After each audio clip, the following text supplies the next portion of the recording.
Welcome to Beyond the Game. My name is Gregan, and today I'm chatting with Charlie Roxburgh. So I used to work at a bar, and then I met all the Sidemen boys from there. I used to do audio engineering at uni. My background is music, that's where I'm kind of returning back to now. And I can't think of anyone I know where the phrase work hard, play hard describes them better. You are very much a work hard, play hard kind of guy, aren't you? Mm-hmm. If I work throughout my whole of my 20s and I look back and I think all I've done is work, I won't be happy. So what's the weirdest content you've been a part of? I can see your little smile now. You're thinking through all the different content you've done. I'm just trying to think how PG it could be or not. Filming with Johnny Sins was an experience. Do you feel like sometimes you give more than you should? Unfortunately, I usually do, because it's the thumbprint as well. It's like, if, say for example, maybe you need to learn how to receive. Just do it. Just go have fun. I'd rather just look after people and just make sure that you're having fun and doing things like that. Make sure to follow for future episodes and let us know who you want to hear from next. I hope you enjoy this conversation as we get to know Charlie beyond the game.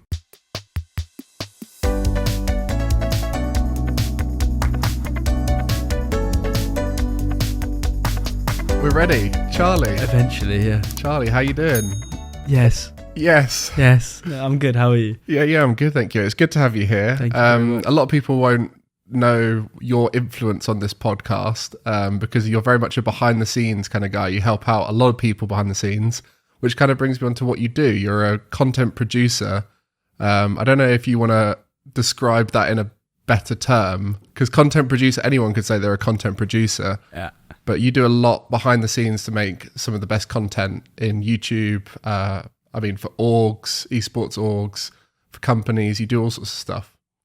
It's a good question if you want me to explain. I don't actually know what I do most of the time. I kind of go from space to space, just vibes and inshallah. I just wake up and I'm like, okay, this thing comes. A lot of the stuff comes to me. So I guess content production is kind of, I guess, a good way to describe it. But if someone just says, what do you do? I just say videography, because it's quite simple. But obviously there's more stuff that goes into what I do. Some stuff is paid, some stuff is not. But it's just more of I love content, and I love producing and helping content. So even if it's something for example, with your stuff, and you ask me to help you with a few things here, I walk into your place and then the set's here. It's fulfilling. You'll be like, okay, well, I didn't do it, but I helped you make the link to make that happen, and now you're creating content, which I've helped you to do, which is, I don't have to go out into the public and be like, I did that or anything, or I had influence on that. I just see it and be like, that's nice. It's like a little thumbprint on the industry, and I see that everywhere because I've seen the stuff which I do, and I'm like, oh, it's nice. Yeah, I feel that. There's a lot of people I've helped get in the esports industry, and seeing them succeed after that first connection you make for them is always quite exciting. Mm-hmm. I saw a post recently of a friend of mine. I was like, if you're not hiring this guy, then you're doing something wrong. And I was like, I was there 4 years ago getting him some of his early gigs, and now he's one of the best in the industry for what he does. That's Aaron Gill, by the way. Anyone who knows him, he's a producer in esports. Shout out Aaron Gill. He was in my Minecraft community back in the day. And it's things like that where you see those people go on to do amazing things. And for you, you've worked with a whole variety of people. I think most notably it's probably with Ethan, right? Mm. And that was where you started off with content production, is it? Yeah, actually. So I used to work at a bar, and then I met all the Sidemen boys from there. And then I guess that's pretty much where I used to do audio engineering at uni. So my background is music. That's where I'm kind of returning back to now. But the whole journey that I went from was, met Ethan, used to stand at the corner of a bar drinking a JD and Coke, speaking to no one. I used to serve everyone their drinks. Cal Freezy came in. I used to get his drinks and stuff ready. And then Freezy and I used to say, oh, well, we both like playing football. I was 18 at the time, so this is literally 8 years ago now. And I was like, well, why don't we just play football together sometime? So I booked a Shoreditch Power League, and we rocked up, started playing together. Then we moved it over to Fairlop because it was cheaper. It was literally half the price to play football, and the pitches were bigger as well. So I was like, oh, we'll just roll over, we'll play a bit. And then Freezy said, you should meet this guy, Ethan. I said, I've seen him before a few times.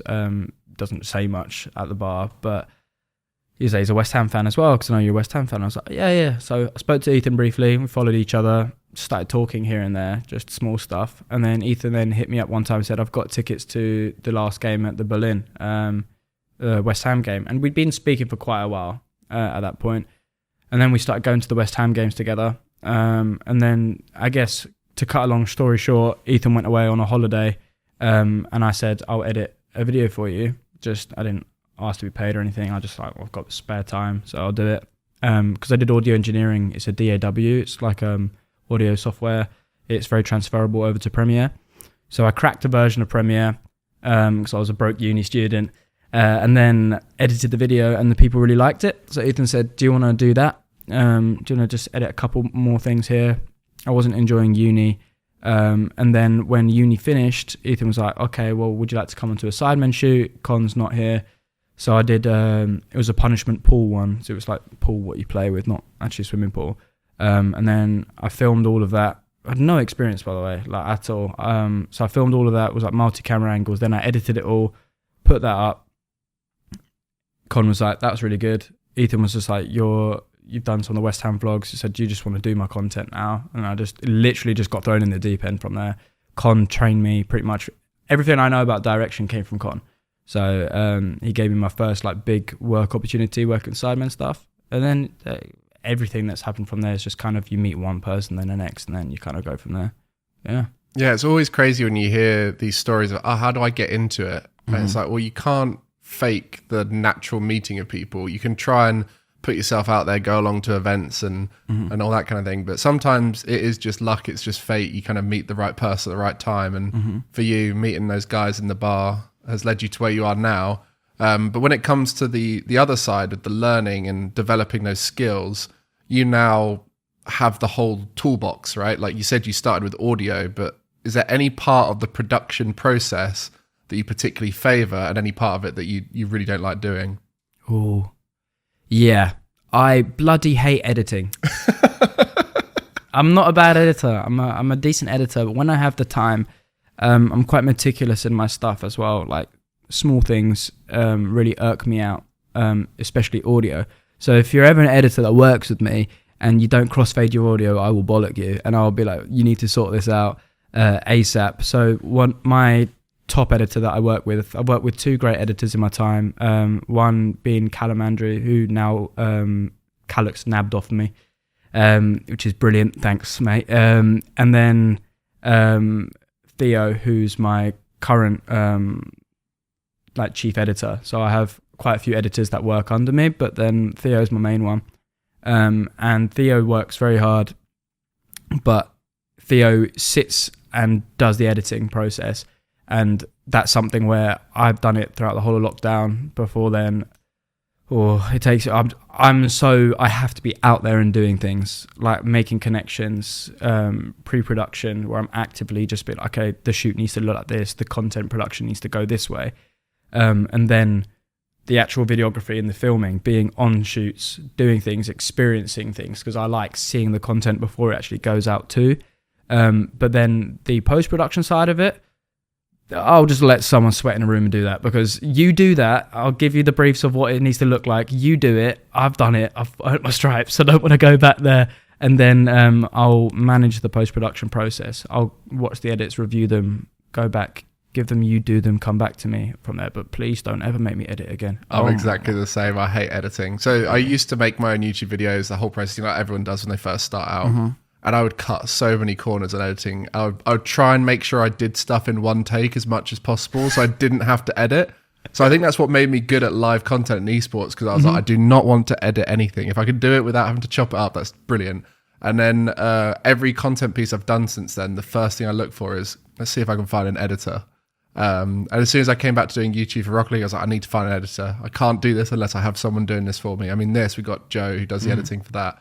So, you know, like, I'm exactly the same as you. I could not edit. But what's your favorite bit then when you're doing a production piece? What's the bit you look forward to the most? The shoot day. Shoot day. Oh yeah. So I work in either by myself. I do a shoot either by myself or with the team, and I like the teams because my strong points come out when I'm in charge of people. Like when I delegate, when I dom. No, I'm joking. But that's like, I have weaknesses and strengths for stuff. Multitasking, if you ask me to multitask, like it's a long day.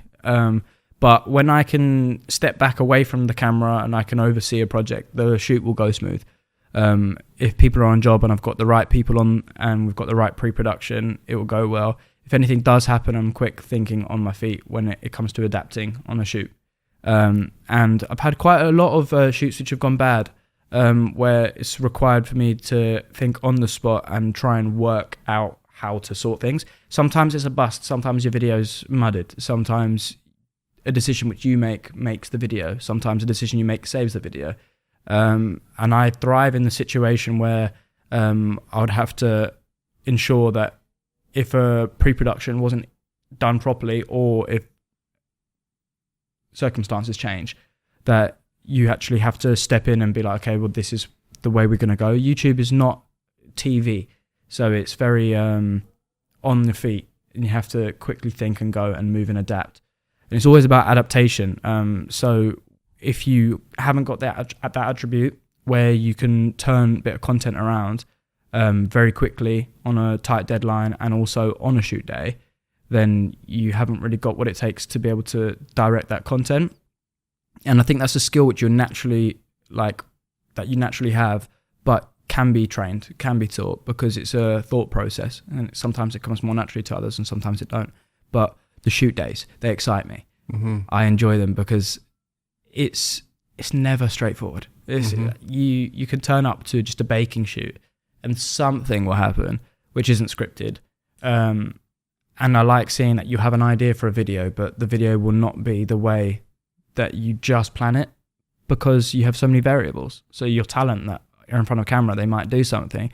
And if you're watching properly from behind the camera, you can stop something and ask them to continue to go into that. And then that could change the whole trajectory of the video.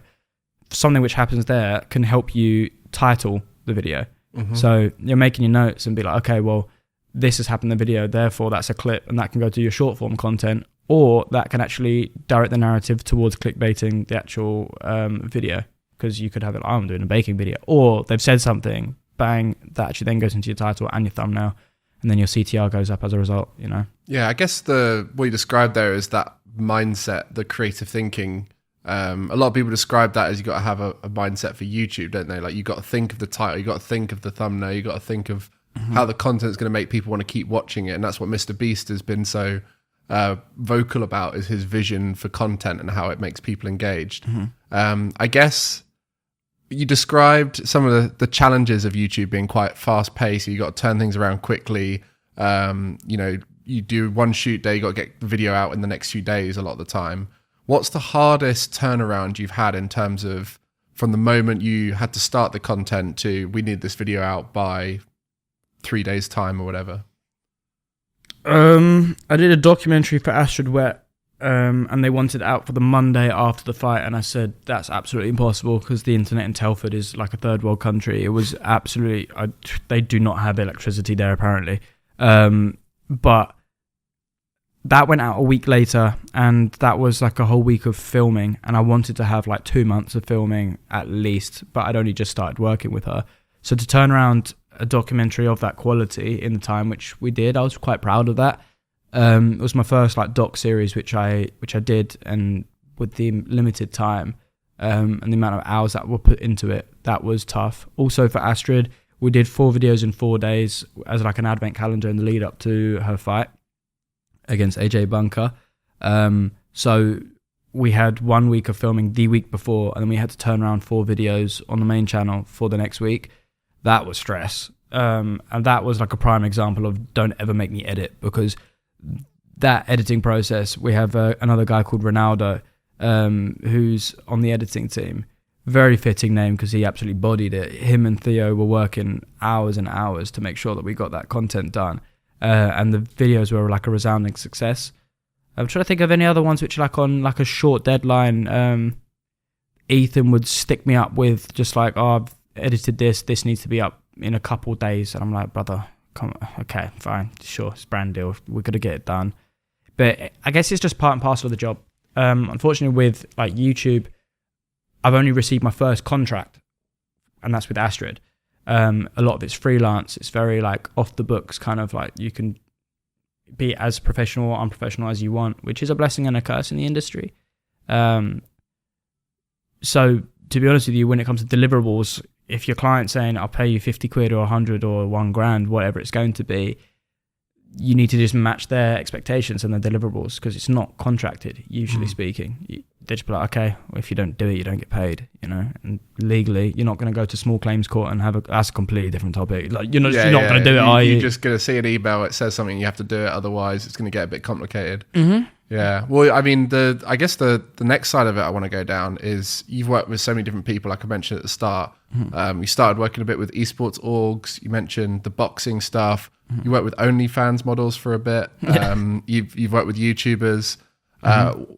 What's the weirdest bit of content you've filmed? Because this podcast, this is you quite professional. You know, you're being quite professional. A lot of people who know you behind the scenes, you're quite a cheeky guy. I can imagine you pushing the weird content even weirder if that was the aim of it. So what's the weirdest content you've been a part of? I can see your little smile now. You're thinking through all the different content you've done. I'm just trying to think how PG it can be or not. I mean, this podcast doesn't have to be PG. Okay, it's also more about like, who's watching. Filming with Johnny Sins was an experience. So Johnny Sins being the porn star. Yes, and the Elle Brooke collab that they did for OnlyFans, and I filmed that. And being in a room with that was the strangest thing. Like, when you say collab, was this OnlyFans collaboration? They were having sex. Okay, yes. So you okay? Yes.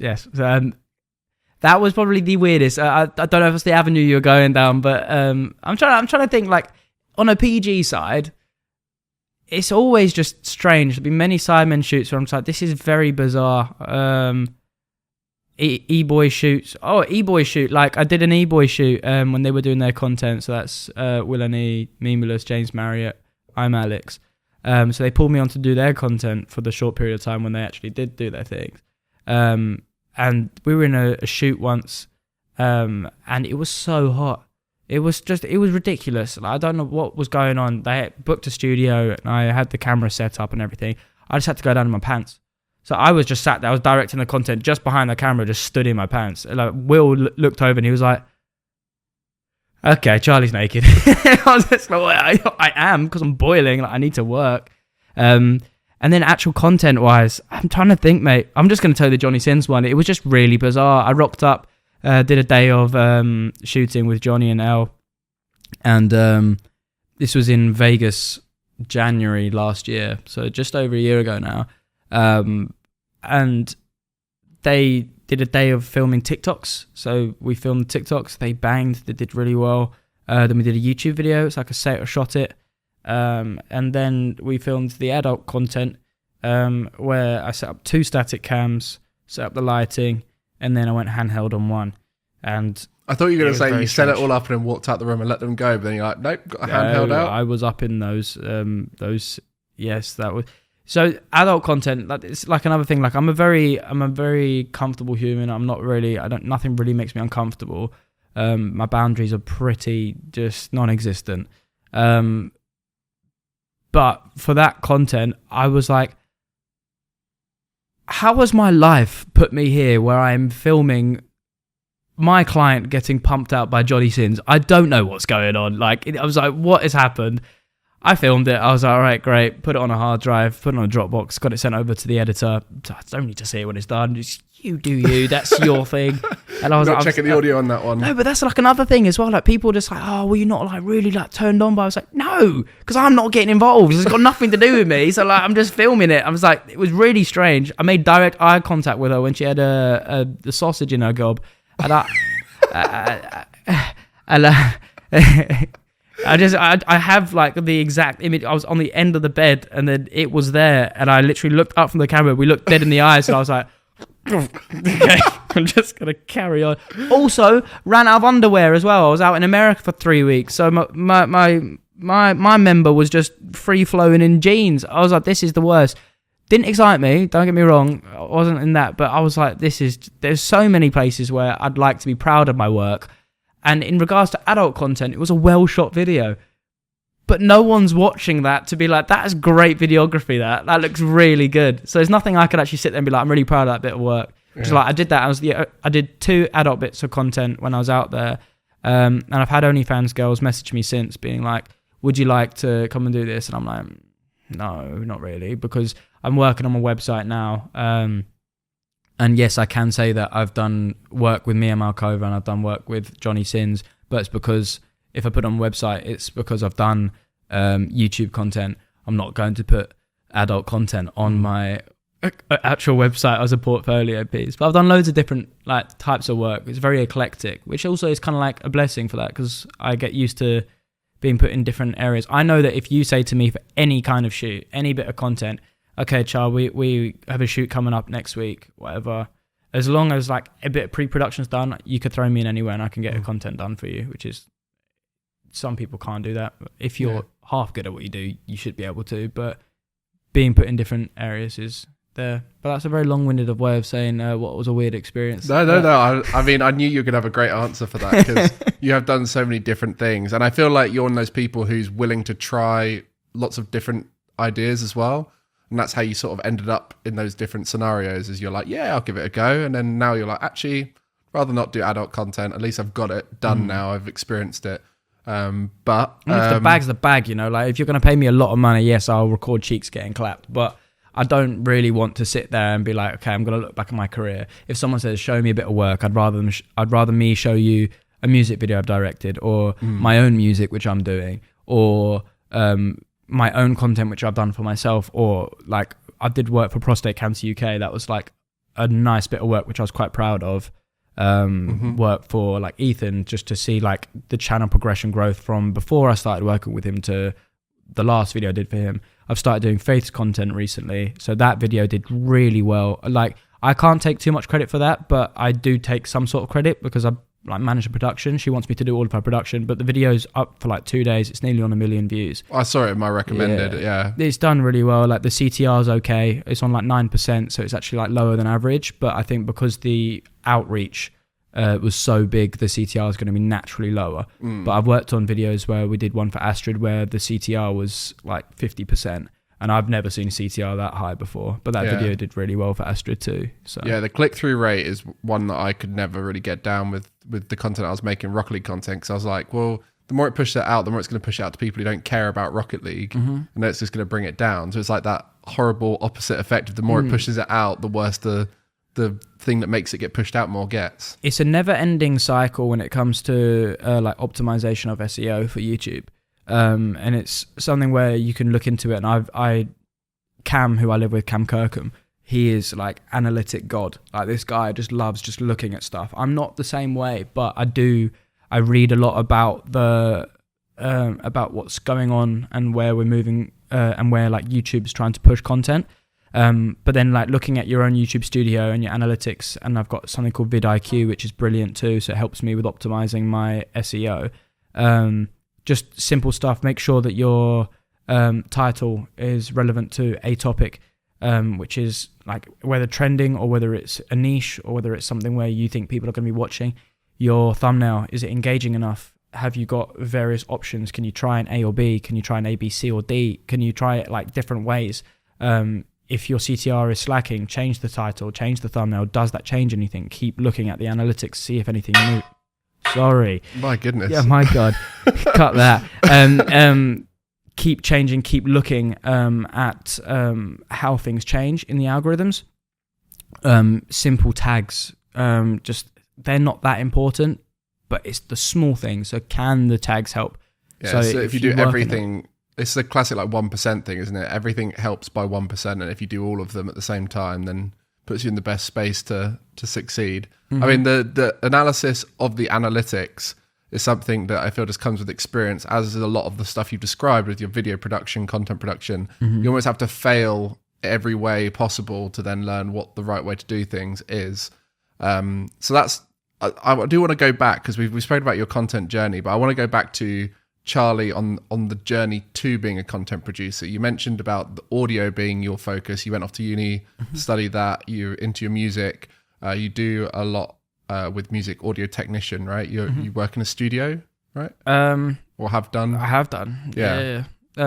Music, fun. Yeah, music I like fun. Music fun. So was that the route you thought you were going to go down growing up as young Charlie? Yeah, so I have a picture of me. I used to love the 1975. I still do. Favorite band of all time. But they were like a massive inspiration for me growing up. And I don't know, like I've lived quite a few lives. It's always been, I've done many different weird things, like doing martial arts. I thought from the age of like 13 to 17, when I was just training 6 days a week for that. I was going to China, I was competing, I was doing my nationals and stuff like that. That's what I thought I was going to do. I was like, okay, me and my little bald head, I was like, I'm going to become a martial artist. I want to become an actor, do like the martial arts movies and stuff like that. That went tits up. But then I'd also had the back burner from being from a child. I'd like playing the bass, so just music. So I was like, I actually also want to be in a band kind of thing, like in the background. Like if I didn't do martial arts, I'd probably be better on the bass because I would put the hours into music. But I didn't. My focus was on martial arts, and then it was music. And then at the age of like 16, I got into the 1975. 17, I got a lot more into my music in general. Stopped doing martial arts at 17. And then it was like, okay, you know what? Actually, I'm trying to figure out what I'm doing. So I haven't lived a hard life. Like I'm very, very, very blessed and privileged. My dad's very well off. I didn't grow up with my dad. I grew up with my mum. She's not well off, but my dad has a lot of money and he left before I was born. So my mum said, like, I want you to send him to the school which you went to. So I was privately educated, very lucky. And even then, I don't even think private education is that good. It just gives you cool opportunities. And the performing arts, whether you want to do acting or whether you wanted to do like cadet force or whatever you wanted to do, like they could facilitate for that. That's kind of what you pay for. It's not the education, you pay for the opportunities, which I don't think is fair, but that's a completely different topic. But I was lucky.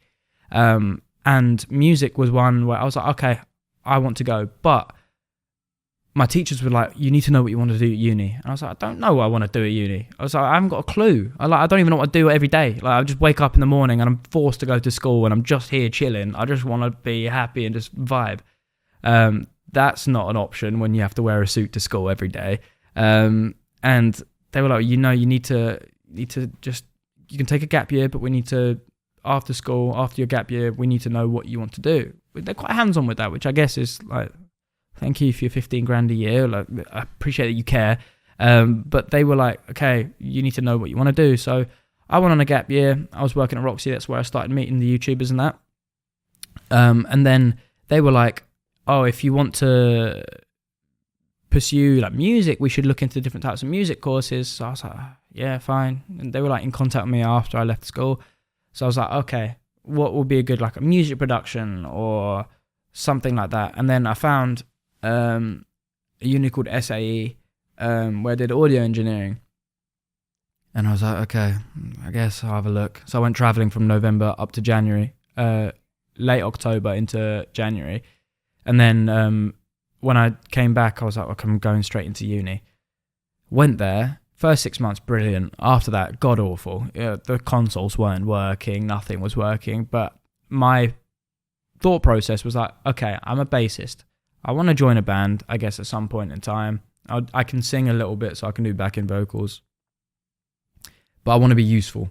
So I will learn how to mix. I will learn how to do like the audio engineering aspect, because if you're just a bassist going into a band, someone will be like, yeah, just play those 4 notes. Just play the roots if you want. Or you can mix it up if you're actually a good bassist. But I was like, I kind of want to be like, I want to make some music. I want to be heads in there. So if I went into a band, I'd be like, okay, production process, I can help with live sound. I can also do like part of the songwriting, and I can also help with how a mix is going to sound. That's what I wanted to do. Did it end up that way? No, because I hated the uni and it just killed my motivation for something which I was passionate about. So therefore I was like, okay, no. And then I came into the video aspect of it. I found something which I really loved doing because it wasn't constrained by education, and I could just learn without being kind of pigeonholed into a certain avenue. And then it had monetary value because they were paying me. So I wasn't getting paid for any music stuff. I was getting paid for the video. I get my own creative freedom with the video. I don't for the music. And there we go. Like, music was letting me down on that side. It wasn't the music, it was the uni. But the video kind of like was a lot more rewarding. But now it's kind of totaling around to the music again. Yeah, I guess it's interesting when you described there was the doing something you're passionate about in a forceful education way. I think a lot of people get put off by that. I think the same thing happens when you start to work for a lot of people. For you, it turned out great, you know, working in the content space. But for a lot of people, once they start really grinding, that's when their mindset shifts towards, oh, I don't really want to do this anymore. And that's why we see so many content creators get to the top and then burn out because it's not what they enjoy doing anymore, because they have to follow the structure that's needed to succeed. And I guess that's your advantage. You do so many different things, you mix it up constantly that you're never sort of just bashing out the same content over and over again that makes it feel repetitive. So when you're at private school, sorry to bring up private school again, it sounds like something you're not proud of, but with that whole period there, were you much of a gamer? Yes, actually. Yes and no.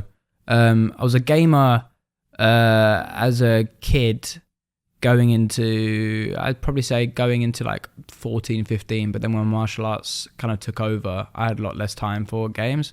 But yeah, I used to slay a little bit of the games sometimes. What kind of games were you playing? So Halo 3 was like my jam. Loved that. COD 5, World at War, that was my jam as well. And those are like my two main like console games that I played like until I started picking up games again in literally like a few years ago.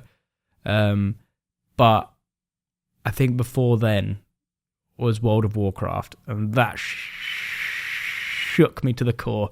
I was a Night Elf druid, and I was called Shadowclaw. Actually, I had a Draenei warrior called Chigley, and then I had Shadowclaw as my Night Elf druid, and I was Resto druid and everything. I was so bad, but it was great. But I played it so much on my laptop over summer that I'm pretty sure I melted my testicles. Like, they were squishy. I genuinely had to show my mum. I said, "Mum, my testicles are squishy." And she said, "All right, well, we're going to stop playing on the laptop. You're going to have a laptop holder on your thing." Or did you have the little like fan laptop holder thing? Did you have one of those? No, it was just something which could go over me. Oh, I see. Because I used to play with a pillow on the top, but when my testicles started to go squishy, instead of stopping it or putting it down, I played on my laptop. My posture must have been awful because I was just always on the sofa like this, just hunching over, just trying to pick up quests and stuff. It was dreadful, but I loved it. Yeah, because I'd never really played on my lap, but when I did, I had this like ramped vent thing, which you can use on a desk as well. It's good for cooling and stuff. And there was a few times where I wouldn't use it. I was like, oh, I'll risk it this time. And it does heat up the old lap area. I'm telling you, I did some serious damage to those gonads. Like, it was bad. Like, you know when you feel like, I felt like they were mushy peas. One way to describe them. Oh, one way. I don't know where I was going with it. Mushy peas came to mind. We'll move swiftly on to the top 5 games. So we ask every guest this, what their top 5 games of all time is. You know, for you, I'm interested because you are a gamer, you do play games, but you're not like someone who just plays every game possible. You're so busy all the time as well, and you describe when you were growing up, you did all sorts of other things. So I'm interested to know what your top 5 games are. Okay. Okay. I'm going to hit you with Halo 3. Good shout. That's got to be probably one of my favourite games of all time. But it's also... I'm going to hit you with some rogue ones, actually, because number one, I feel like not a lot of people are going to say these ones, but they're also just very different from like my experience of playing games. Halo 3, but I feel like if I played Halo 3 now, I'd go onto it and it would just be crap. Because you get a nostalgia thing, and it's like time is delusion with games, because you'll go on and play it and it'll be like, this isn't as good as what like I remember it, and it'll be rubbish. But Halo 3 was amazing. Like, it was so good, but I think the way that games have developed, we've become desensitized to it. Anyway, instead of waffling, I'll give to be fair, there are some games from history that even though they might not look as good, the mechanics are amazing, and those games have held well in time. Like Halo 3 is one of those games where people really enjoyed the mechanics of it. You know, there's other ones like Smash Brothers Melee. You know, that was, for its time, was incredible, but it's held up because of the mechanics and like we've discussed this on here, is how each game series, like Mario Kart, for example, typically Wii is the most popular one because it's one a lot of people played, but it's also the one with the best mechanics. Call of Duty, everyone loved Call of Duty 4 because of the mechanics and how it felt so much better. So there is an element of the way the game feels in the older games that does make them stand the time. Definitely. There's definitely that. I mean, COD for me is not going to make my list because I loved COD 5. I was never bothered about COD 4.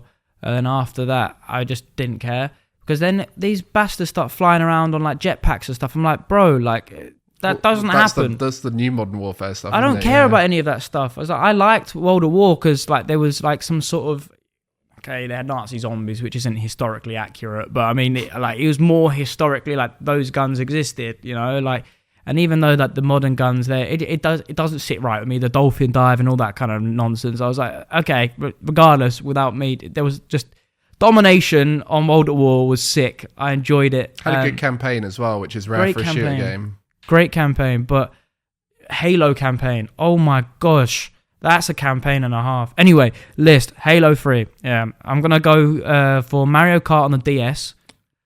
The DS, that's my favorite one as well. Okay. I just remember going on school trips when we take the thing and you just jump on the little Wi-Fi and because thing. you didn't need everyone to have the game. Someone could just get it through the sharing system, so you could get everyone on it. I went on cricket tour and we had 8-person Mario Kart on the tour bus. My goodness, that was carnage. That was great. Carnage, it was almost better than everything else that happened on the tour. Like, we were all looking forward to the travel. Like, how far is the ground today? Oh, an hour. Perfect. 3 games, 3 Grand Prix. It's all right. It's brilliant. Like, I wish that there was. There's definitely like one thing with like some games is that there's skill gaps. But with Mario Kart there is a skill gap, but it's a lot sweatier. I don't like that. Like I like you just naturally being able to progress and be better. Whereas I think with Mario Kart you have to know some little sneaky ticks. Like tricks. Yeah, Mario Kart DS was all about snaking, wasn't it? The old left-right spam. And I can't do it anymore. Boost. Yeah, like I play that. If I played the DS, like because you learn the mechanics for that. Whenever I play, people stream Mario Kart and stuff now on like the new like the Switch and stuff, and like I've played it against Ben. Ben's good at the game. Like I'm rubbish. Like I've lost gaming ability for pretty much anything just because it's not my time. DS, Mario Kart. So Halo 3, Mario Kart. Strange one, Jack 3. Not heard of that. Jack. That was a. What is it? It was a game where I don't even know what he is, but this is like another example of like it's JAK 3, and he has like a little ferret, and you just run around doing like these quests and stuff. But my whole love for like the game came with like playing that, and they had flying cars, and you could just zip around on flying cars. That's the best I can give you, mate. Ferret flying cars. Ferret flying cars. He looks like an elf. Is there like collectibles, like coins and stuff? Yeah, but it's more of it's like a mission based game. So you're it's like a storyline, and you're pretty much like it was so many years ago, and I picked up Jack 3 again to play it, and I was like, the graphics are awful. So this is not what I remembered. Like I thought it was quite realistic. For like, very confusing. It threw me off. But I need a Jack 3 remastered for you, so you can have. I need a Jack 3 remastered because that game slapped as a child. I was like, that's brilliant. Detroit Being Human. Heard of that? Brilliant game. Brilliant game. That's like a decision-based game. And what would my 5th game be? Detroit Being Human is great because like every single game is like you play it and then your decisions affect the outcome. I feel like those kind of games are really good for people who don't want to play them but like watching streamers. Like if you've got a streamer who you like the personality of, watching them play through those games. Yeah, I've got a few of my friends who they play those style of games, and I will watch those streams every single time they're live because I want to see how their story progresses. Literally. That was one of my best performing streams was when I was doing that. And also like I think with streaming, when I wanted to stream, that was it was hard for me when the Among Us time came because I didn't like how like the Twitch community kind of like changed around that because it became a little, there's politics, it's different. But for me on gaming and stuff, I like to just enjoy myself. I like playing Valorant, don't get me wrong. I can't stream Valorant because I can't be entertaining playing it. I can be entertaining playing like Detroit Being Human because it's like I have to like kind of half perform, and I am engaging with the game. On Valorant, I'm sat here trying to figure out like where the heck I'm going and whether I can actually successfully team kill Ben. Like if I can do that in a round, that's brilliant. But that's the most entertaining you'll get, because if I'm actually trying to win a game and I want to focus, it's competitive. Yeah. That's the problem with all esports games. I feel like unless you're really good at them and you don't have to focus too hard on the game, and even then, people are really watching for your gameplay and not your personality as much. Yeah, it is tough. I'm trying to think of my last one, bro. Can't think of a fifth. You said World of Warcraft. You said Valorant. You said World of Warcraft would be a good one. Said a few games there. Yeah. You know what? Actually, Space Invaders. Might be our first Space Invaders and might be our last. Yeah, on the Nokia. If you tell me, if next guest or someone just say, what do you think of Space Invaders on the Nokia phone during just child time? That's brilliant. What a game. I was going to say Dead by Daylight, but nope, Space Invaders. Space Invaders is actually probably number 1 or 2. What do you think of the graphics now if you go back into Space Invaders?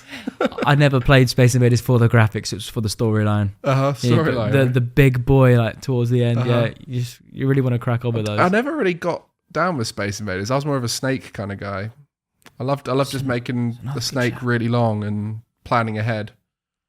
That sounded mad, but yeah, that's fine. We can cut that clip in with you talking about Johnny Sins earlier.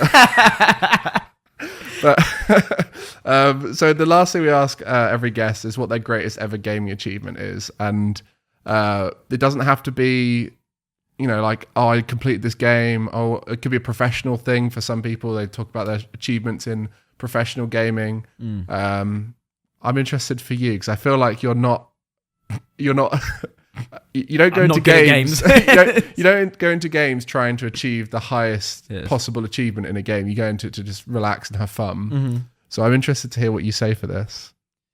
Bloody hell. My greatest ever achievement. FIFA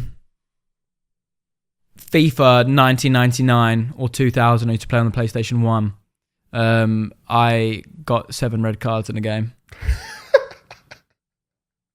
Yeah, and then you forfeit the match and lose 6-0 or 3-0. I don't know what it is, but yeah. Is that a thing? Was it slide tackles? You can't play with less than 6 players. So I think I got 6 or 7 red cards. How did you go? Were you trying to do this? Yes. How'd you go about doing that? I started with my goalkeeper. You could get a lot more control back those. I say FIFA didn't make my list because I love football. I play football. I'm a West Ham fan. I hate FIFA. It is crap. Like, it's so bad. Like, there's a skill level to it, but it's not realistic. If I'm playing football, I'd like to be able to play nice football. It's so bad. Why the heck is a right back? How can Aspilicueta run from right back and then score against me? It's not possible. It's just not possible. Anyway. That's the red card. Yeah, the real red card. That's that just jars me. I hate FIFA. I'm with you. I hate FIFA too, but I also don't like football that much. So. I could not speak to you about football, but no, red cards. I still hate FIFA. It's playing in my head. I've given myself a complex. Did your hatred for FIFA trigger you going for the red cards? Was it like, I've had enough of this game? No, change the goalposts. No, because the old FIFA used to be great because you could do anything and it wasn't realistic. But I think my qualm with FIFA is that they try and make it look as realistic as possible, and it's not realistic because you've got players which can't do what they do. Even the best players in the world, you'll never see them doing what they can do on FIFA, which I think creates a toxic consumerism perspective for FIFA fans with how they perceive actual football players. Like, people are so hard on actual football players because they think that 5-star skill Mbappe should actually be able to score a hat-trick in every single game. And like, yes, he does in the World Cup final, but shouldn't actually do that every now and again. He's a freak of nature. Like, he's a beast, but not the same beast as what's on FIFA. It's unrealistic. Anyway, FIFA, the old days. I just hate FIFA, mate. Politics of FIFA. There's always politics, but with FIFA, the old one, it wasn't realistic, and I started with the goalkeeper, took the goalkeeper out, to the end of the pitch, and I was like, I want to see if I can make my goalkeeper injure their goalkeeper. Did it, but you can't really do that now. It's just not fun. Don't make them like they used to. They don't make FIFA like they used to. It was so much better. If they create like a FIFA Street mode, like FIFA Street, great game. What game? Yeah, what a game. I used to love that. So I used to be a Nintendo gamer, and I remember us getting the FIFA where they allowed you to use Mii's in the game. That was hilarious. That's cool. I did not know there was like a version of it where it was like Mii football. But anyway. Red cards, 6 or 7 red cards, not confirmed or denied as to how many it was, but you remember getting a lot of red cards in a game of FIFA, having to forfeit the game. Great achievement. Thanks. Let's rewind and go back to you as a content producer again. Okay. And we're going to get a little bit deeper here because you mentioned a lot of stuff you do, and maybe some of the people were listening earlier and thinking, how does he fit it all in? And especially when you said around the deadline, some things come up and you just have to commit to them. And I can't think of anyone I know where the phrase work hard, play hard describes them better. You are very much a work hard, play hard kind of guy, aren't you? What are the pros and cons of being a work hard, play hard kind of guy? Because it's definitely got you places, but it's affected you negatively too. Yeah. I'm 26 now. And when I look at my career, it hasn't been a successful one, but it hasn't been unsuccessful. I'm very tough on myself. I have goals where I want to take my career myself. So work hard, play hard. All right. I'm an extrovert. I like people. I hate people and I love people, you know? So I think if you have good people around you, which I do, you can get the most out of your social interactions. I don't use people. I am very good at reading people until it's women. Very bad at reading those. But when it comes to seeing what someone's true intentions are, I can see when someone's like a user or that kind of situation. You know, when like, you're in like a social gathering. I don't like small talk. I try and keep my conversations as short as possible, unless it's a topical conversation. Like, I don't want it to be a meaningless conversation if I'm talking to you. That's just the way I am, you know. Play hard, go out, have a drink, just smoke a doob, just do whatever, just enjoy yourself, like have fun, have experiences. If I work throughout my whole of my 20s, and I look back and I think all I've done is work, I won't be happy. If I go out for the whole of my 20s and don't work, I'll have regrets. What's the happiest way I can make myself is work as hard as I possibly can, make sure that I achieve as many things as I possibly can, and go out and don't say no to opportunities. Like, if I'm tired, like sometimes it is just not possible that I can make it out. Sometimes I'm on a shoot and I will miss these like social gatherings, but then I'll make up for it on another time, you know? And that's just like my personality with being like an extrovert. It's like I enjoy those social interactions. If I was an introvert like my mum, then I'd be like, I'll just work and go home and I just want my time to sit on phone, scroll TikTok and just enjoy myself. And that makes her happy. And like going out and playing hard doesn't necessarily make you happy. I've had moments where I've overcooked it and I've gone out too much. I've had moments when I've worked too hard and I haven't been able to go out. And finding the balance is always the hardest thing.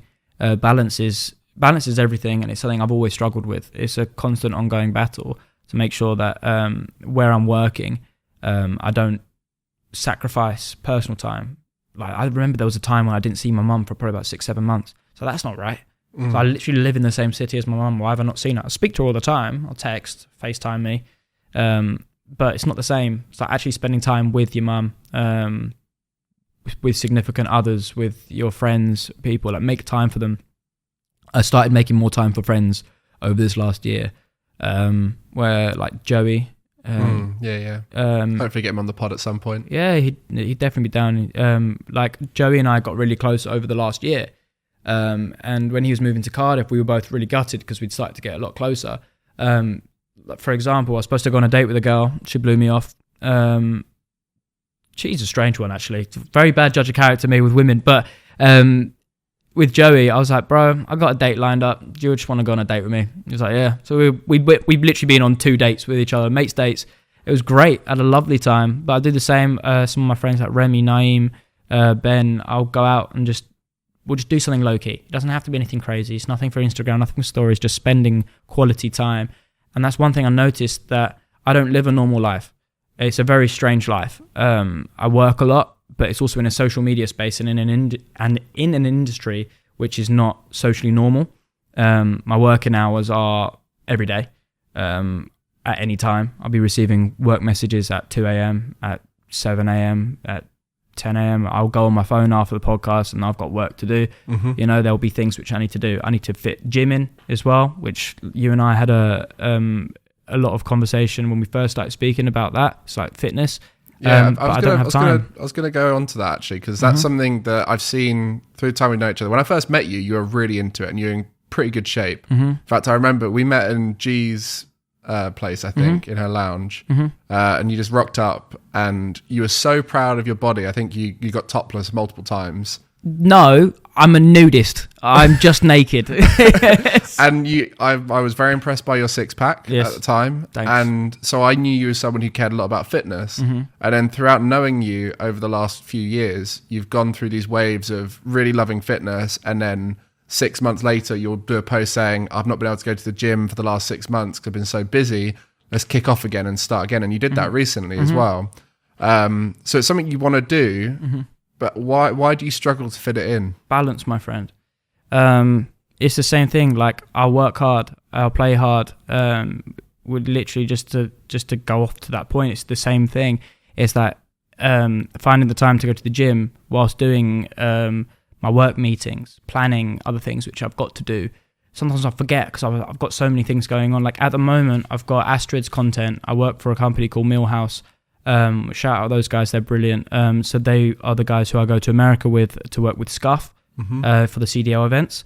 And then I do Niren's content sometimes. I organise stuff for him. I'm doing Faith's content, Ethan's content starting up. There's like other people that will come through and say we need bits and bobs here and there. I'll be doing that, but Astrid's stuff is a full-time thing pretty much. And then on top of Astrid's full-time, I've got the other bits of content which I'm managing. And then there's all the little bits where you help friends out. Like I said, when you helped me out with this, you gave me advice around the tech, advice around how to do things, got me in contact with Hannah who did the set for me, and you were involved in all those conversations, giving your input. We went for lunch. I think you even bought me the lunch, even though I was having your time. So you've always been quite a lot of a giver. Yeah. Do you feel like sometimes you give more than you should? Yeah. I have my own personal battles when it comes to how I perceive a lot of things. When it comes to content production. So like I want to have my own time to be able to do the gym stuff, the fitness things. Back on it again, but when I go to New Orleans in 3 weeks for work, am I going to have time to go out and continue? I'll have 3 weeks of progress, then will I regress again? But yeah, I feel like I support a lot of people, but don't receive a lot back. And that's not an insecurity, it's an observation that I've had, but also I'm not going to do like the victim card or the pity me card. It's more, okay, what I produced clearly isn't good enough to receive that support. So when I'm doing my music now, I'm focusing on that. I should have 4 songs out this year. If I don't receive like friends supporting from that, then I'll just realize that the energy that I'm putting into people is misaligned. Because I don't need people to support like a YouTube video. I don't need people to support something where like, I don't even know, like an opportunity. Like, so frankly, like I feel like, okay, people aren't supporting me, but realistically speaking, I haven't put myself in a position where I've actually asked for that support. So when I put my music out and I'll be like, guys, I've got my new song out, could you just whack it on your story? Could you stream it? Could you let me know what you think? That's then me asking. And I would do that for any of my friends. So if that's not reciprocated, then I realize, okay, you're either number one, not a friend, or you're just not supportive, and like it is what it is. And I just got to realign my energy. If I'm not going to receive reciprocation of that, then I just don't need to put that energy in. Unfortunately, I usually do, because it's the thumbprint as well. It's like if, say for example, a content creator who is of a decent size says, I need your help for this, and I can see like, okay, you've got the budget, not for me, but like you've got the budget to do, and I can help you achieve your vision, I'll do that. and then I'll see that go out. But then if they don't support me back, I'll be like, bit crap, but hey ho, I can see my thumbprint on your product, you know? Because that's sort of what you did for me. Like, I didn't, at first we were going to potentially get you in to do the production for this, but it was like, that's probably not logistically viable, because then you have to keep being here every single time. Organizationally, that would be tough. Payment wise, it would just be throwing a lot of money at you, and we've got a much better approach now with Harry here. But even through that process, You, Harry. even through that process, you were just giving your time for free. And I offered to pay you as a consultant because I was like, that's how this situation is going. You're giving me information, you're giving me knowledge, connecting with people. You weren't willing to take that money. Now, is that something maybe you struggle with receiving as well? Like you're very happy to give a lot of your time, a lot of your energy. I mean, even monetarily, you're willing to give. I've had nights out where you've said, oh, I think there was one time we were going to a place and you're like, oh no, I've got everyone tickets. And when they didn't give us all tickets, you went and took all the money out and paid for everyone's ticket. So there's things you do where you're willing to give without thinking, but then sometimes you struggle to take. Is that something you felt like maybe you need to learn how to receive? Yes, Mr. Gregan, yes. I would rather, like I said, money comes and goes. I don't really care about it until the tax man comes. Then I really care about money. But okay, so I work with OnlyFans girls. If you earn $5,000 a month, it's a good wage. If you earn $100,000 a month, it's great money. If you earn $200K a month, fantastic. I've earned a lot of money in a month before. I've earned nothing in a month before too. I understand that as long as I can pay my bills, as long as I can afford a lifestyle which I want to do, I don't care about how much money I have. I'm blessed, I'm lucky, and it's a privilege that I have a family home in London, that when the day comes, when my parents pass, I will have a house. I'm never going to be stressed in this life, and it's people put too much pressure on themselves to be like, God, I've got to save, I've got to do this, I've got to do this. You're constraining yourself. But my mindset comes from a place of privilege.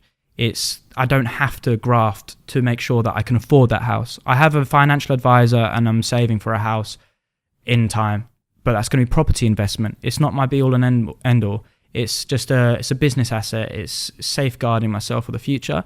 But if you can have your business side, but you can have that. And yeah, okay, like going out and buying people the drinks and stuff and sorting out people's travel and doing things like that. Yes, it's annoying sometimes, but if I don't do it, who will? So realistically speaking, if everyone stood outside a club and the club's being difficult, I know how to get people in, so I'll just go and do it. Just go, just do it, just go have fun. Like, I'd rather just like look after people and just make sure that you're having fun and doing things like that. In regards to like consultancy, when you say about that, I'm not asking for money. I'm okay for money. If I was struggling a little bit, then I'd be like, okay, yeah, just a few bob here and there, but I'm okay. So I don't need the money. And if anything, it's like small businesses and stuff like that. So you've got a passion project and you've got something which you wanted to do. So instead of taking your money, I'd rather you invest that into your own stuff. You know, I don't want to sit there and be like, okay, well, thanks for your time. Cheers for the money. I'll be like, the way you pay me back is by putting your effort into the podcast and making sure that does well. You know, I'd rather you make it look as good as possible. So I'd be like, okay, I helped him with that. That's great. Rather than like, I did consulting for him for that, and as a result, he has expectations about that. You know, I'd rather, for me, yes, okay, I don't sit there and think, okay, I've received a lot more than I've given. I've definitely given a lot more to this life than received. But I also feel like it's, like I said, a place of privilege. Like I'm in a position where I can give to people. So why would I take so much? I guess you've looked at your privilege and gone, I've already received so much to start life off in this way I have, that I can now just spend the rest of my life giving to make up for that. I feel very similar in a lot of ways, because I am similar to you in a place of privilege and stuff like that. This is getting into one of those like two privileged white guys on a podcast. Doing a podcast. Who would have thought it? Yeah. But I guess we'll go on to, you mentioned about your hard work and everything and how that's affects your ability to go to the gym. Is there something you particularly want to achieve that you just don't feel like you got the time for right now, that maybe your hard working lifestyle has limited you from doing? Yeah, my own social media, 100%. The same way as doing audio engineering, to learn how to do video. I wanted to learn how to be behind the camera so that I could be good in front of it. And I'm good in front of camera. I can do my thing when I do my own videos, but it's finding the time to invest into my own content. I've got a sheet of video ideas where I've got great ideas to do things. All right, so there's a guy, you might have seen some of his videos, called Diego. He's got long hair. He's like this Riz god, whatever, does some stuff. Absolute dickweed, but I love him. Like, he's great. Like, as in, like, I look at that content, I'll be like, how are girls falling for this? Like, it's ridiculous. But he's doing well. Like, he's got charm and he's a good looking guy. So I don't mean dickweed in a bad way. It's just more of like, oh my God, bro. But the content does great. So I said to him, I want to do a video with you. I don't know when I'm going to have this time. I want to do a video with you where you teach me how to talk to girls. Like, I don't have any problems, but I was like, it'll be funny. Like, and I want you to teach me how to Riz. And then I will apply your methods to women. So we'll go on dates. So I basically want to use that to showcase his ability. So we'll have like us talking in a setting where he'll talk about things and we'll just make it funny, where he'll say something, I'll say it completely wrong. And then basically I wanted him to sit down, have a date with girls and do his like rizzing stuff or whatever with these girls and just watch them just like crumble, whatever, do their thing. And then I want to sit down with them and just completely cock it up.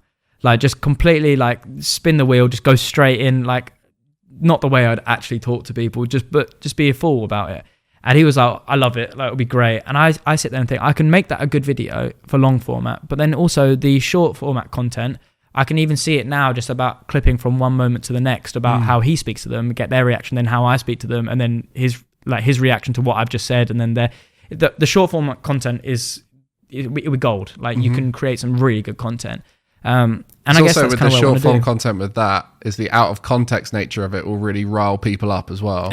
Because that's one thing we've noticed with this podcast is you'll do a short form thing and it will be out of context. It'll be like 20-second clip. I mean, we're going to have stuff from you talking about Johnny Sins probably. Brilliant. But then someone will listen to that and they'll be like, oh, there's no way that happened, or that's a load of rubbish. They haven't backed up those facts, or they could have done this instead of this. You watch it in the long form and it all fits into place, makes sense. But I feel like short form right now, it's all about like deliberately tricking people out of context. And that kind of style of video is perfect for that. Working with Astrid's been a very interesting one because her manager is very much so someone who's like, no publicity is, no press is bad press, you know? I'm the complete opposite for me personally. I'm working on her brandability. So we clash a lot because I say she can't do this because we need to build up her brand. Astra's hated, like she's hated by like the community, but she's actually a lovely girl. So how we're going to change that is by creating content which people can then see. We did the boxing series where people loved, and then the documentary which people enjoyed. And then I'm trying to make sure that her main channel, as we slowly grow that, and it's a slow burner, people start to buy into her as a content creator rather than the person who dances with people who it could be perceived that she is like capitalizing off their like mental illness or something, because none of the people that she was collaborating with are of right mind, you know. Like, and I said like these guys like seem that they could be nice or not nice out of the scene, like off camera, but the way that you're being perceived is that you are jumping on their views just to capitalize on it. And they're like, well, yeah, we are, but they're also gaining from us. And I was like, yes, they are. Like, they are gaining from you. That's why they want to collaborate with you.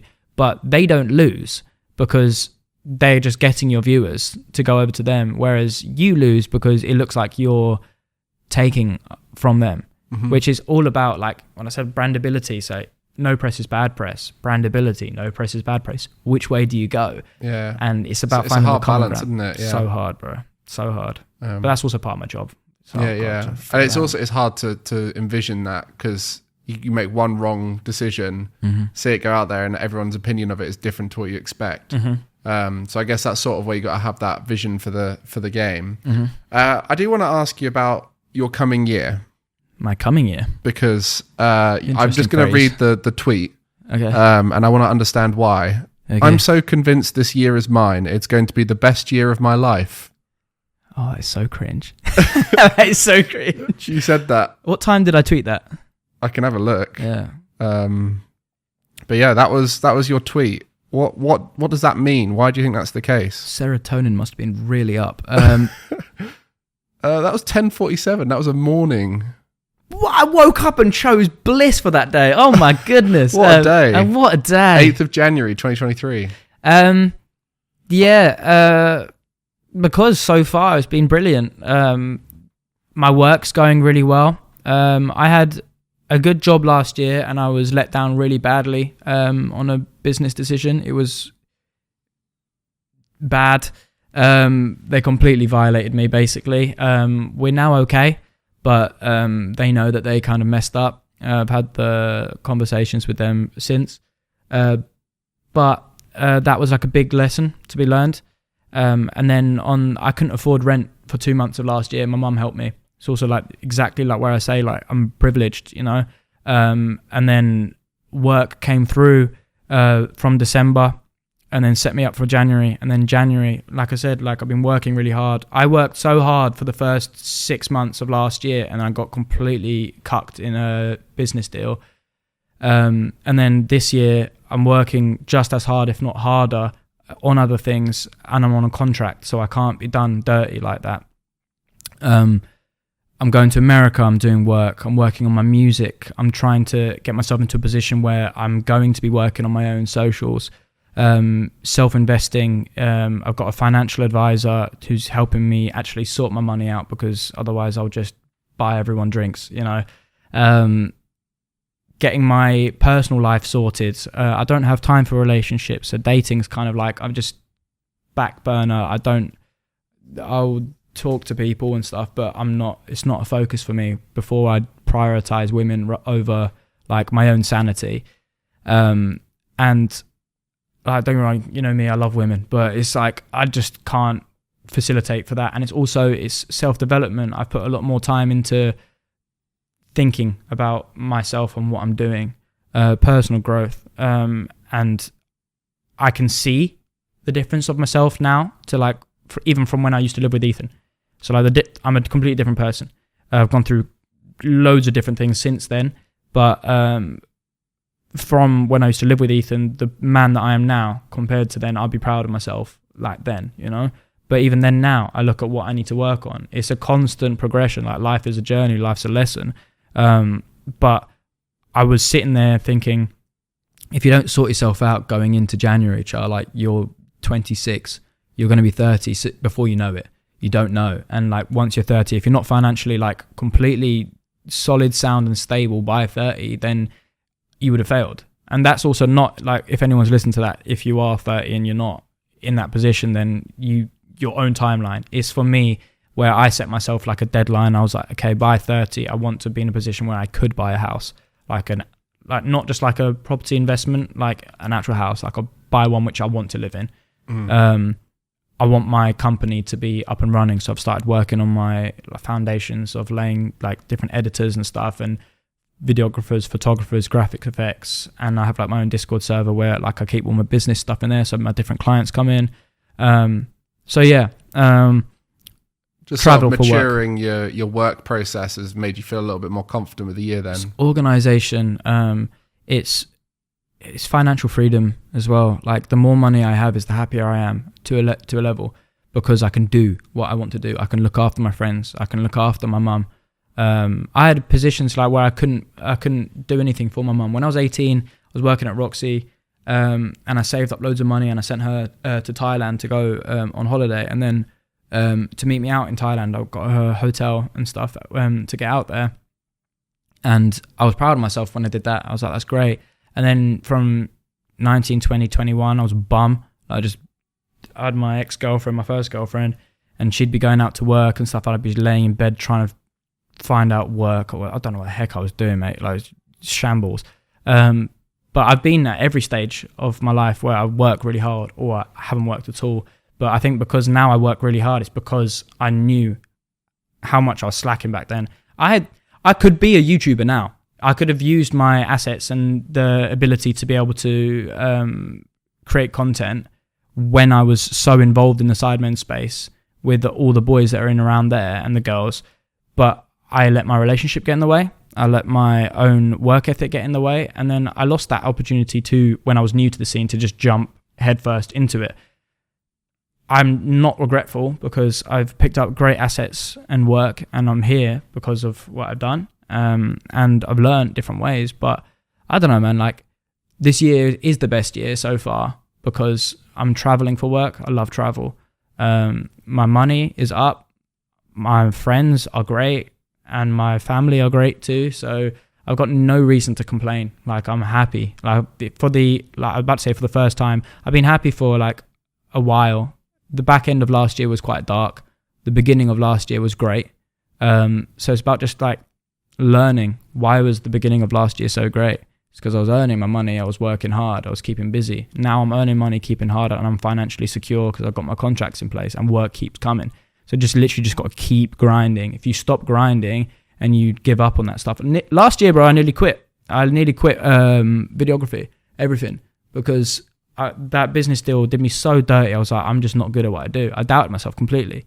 Whereas I switched it around. I was like, no, I need to stay true to like my calling, which I do believe is like what I do.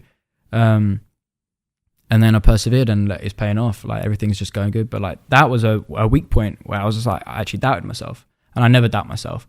And I did doubt myself. So I do obviously doubt myself. But that period of time, I was like, okay.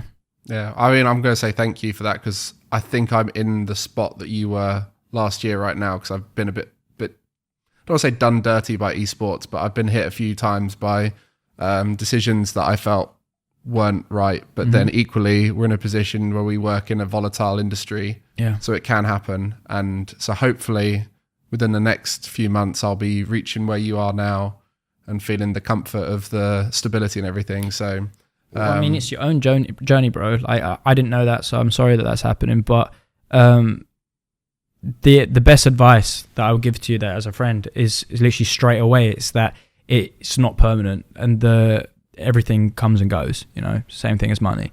But your journey, where you go, and I don't mean this in a condescending way. This is just because I've been here. You can sit there and think, crap, what is happening? I don't actually know what's next.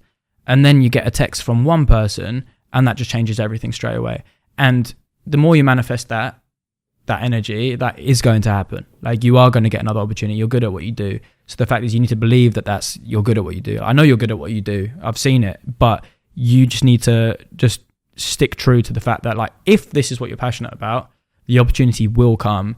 And when it comes, you just dig your claws in it. And I was like, I'm going to go with it. But then keep your options open. Keep an eye out for the next opportunity. Because if someone's going to do you dirty, then like you also need to understand it's like no one's going to be loyal to you unless you've got that contract in place. Legalities are everything. So as soon as you understand, I'm good at this. I believe in myself. I've got my source. I'm going to do this. Second that opportunity comes, you take it and you roll with it and you go. Yeah. I think the key is when things aren't going well to continue grinding towards something, even if it's just developing. So like this podcast, for example, just off the back of this, in theory, I will get better at interviewing. In theory, I'll get better on camera. In theory, I'll learn from everyone who comes on. So yeah, that whole idea of just keep working hard, even when you're in your bad times, and we'll see where it all goes. But Charlie, I think that's all we've got time for. It's all right. I appreciate all the stories you shared and all the information. A different podcast because you work behind the scenes on video production, and I think it's really interesting. I've learned a lot from you, hence what I described with the stuff I learned here. And I'm actually going to be picking your brains a little bit off the back of this because I have some ideas around content in person, like stuff you've done like at TwitchCon when you were there. You've done so many things behind the scenes, lots of stuff you've done that people don't even realize you've done. So if you haven't seen Charlie's work before, you probably didn't realize it. And you've probably seen loads of stuff Charlie's been involved in. Thumbprint. Yeah, a little thumbprint everywhere. Yeah. I guess the final question we ask everyone, what does gaming mean to you? Stress. Stress. I used to think it was just fun, but now it just stresses me out. Stress. Gaming is stress. You're the only person who's said a negative thing about gaming. Everyone else has been like, it's an escape. It's an amazing... Up. It's stress. Everyone knows it's stress. It's great. It's toxic, but I mean, it's just stress. It's a good stress. A good stress. Good stress. Thanks, Charlie. No worries. Thank you for having me.